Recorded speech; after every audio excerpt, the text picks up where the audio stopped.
Hi friends, this is Harry. Cinema bus அப்டேட்டில் ஒரு லேட்டஸ்ட்டான ஒரு அப்டேட்டோடு வந்திருக்குங்க. இப்போ இன்றைக்கி ஈவினிங் லால் சலாம் படத்தோடைய அந்த ஃபஸ்ட்டு சிங்கிள் ட்ராக் ரிலீஸ் ஆயிருந்தது நம்ம பார்த்துருந்தோம். ஸோ அந்த சிங்கிள் ட்ராக்கில் நிறைய விஷயங்கள் நான் பார்த்துருந்தேன். அதுதான் உங்க கூட வந்து ஷார்ட் அண்ட் ஸ்வீட்டாக இங்கே வந்து ஷேர் பண்ணிக்கலாம் அப்படின்னு சொல்லிட்டு இந்த வீடியோ போட்டிருக்கேன். அந்த சிங்கிள் ட்ராக் ஸ்டார்டிங்கில் பார்த்தினாக்கா super star Rajinikanth in special appearance அப்படின்ற மாரி அந்த ஒரு டைட்டில் கார்டோடு தான் அந்த பாட்டே ஆரம்பிச்சிருப்பாங்க. ஸோ லைக்கா நிறுவனம் பார்த்தீங்கன்னாக்கா ரொம்ப கிறிஸ்டல் கிளியராக இருக்கிறாங்க இந்த இடத்துல. இந்த படம் வந்து ரஜினி சாரோட படம் கிடையாது, இது வந்து ஒரு ஸ்பெஷல் அப்பியரன்ஸில் தான் அவர் வராரு அப்படின்றத ரசிகர் மத்தியில் ரொம்ப ஆழமாக அவங்க வந்து பதிக்க விரும்புகிறாங்க. ஸோ நிறைய பேர் வந்து இது ரஜினி சாரோட படம்ன்ற மாதிரியே நினச்சிருந்தா பேசுகிறாங்க. அப்படி தான் அவங்களோட புரிதலே இருக்குது. அப்படிலாம் இது கிடையாது, இது வந்து ரஜினி சாரோட படம் இல்லைன்றது தான் மீண்டும் மீண்டும் லைக்காவுடைய அந்த ஒரு ஒவ்வொரு விஷயத்துலையும் பார்த்தீங்கன்னா அவங்க சொல்கிற ஒவ்வொரு விஷயமா இருக்குது.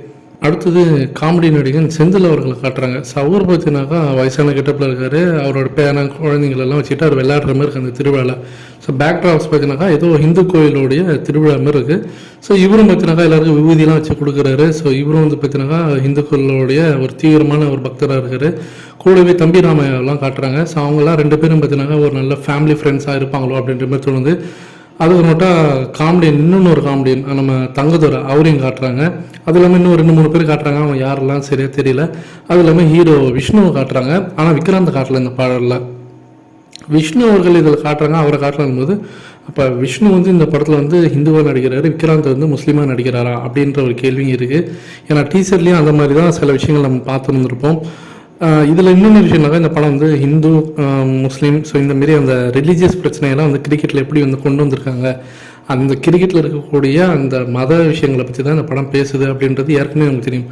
அப்போ இந்த பாடலை பொறுத்த வரைக்கும் பார்க்கும்போது விஷ்ணு வந்து ஹிந்துவாக இருக்கிறார் இந்த படத்தில். செந்திலுடைய அவங்க ஃபேமிலியில் இவர் இருக்கிறாரு அப்படின்றது நல்லா தெளிவாக தெரியுது.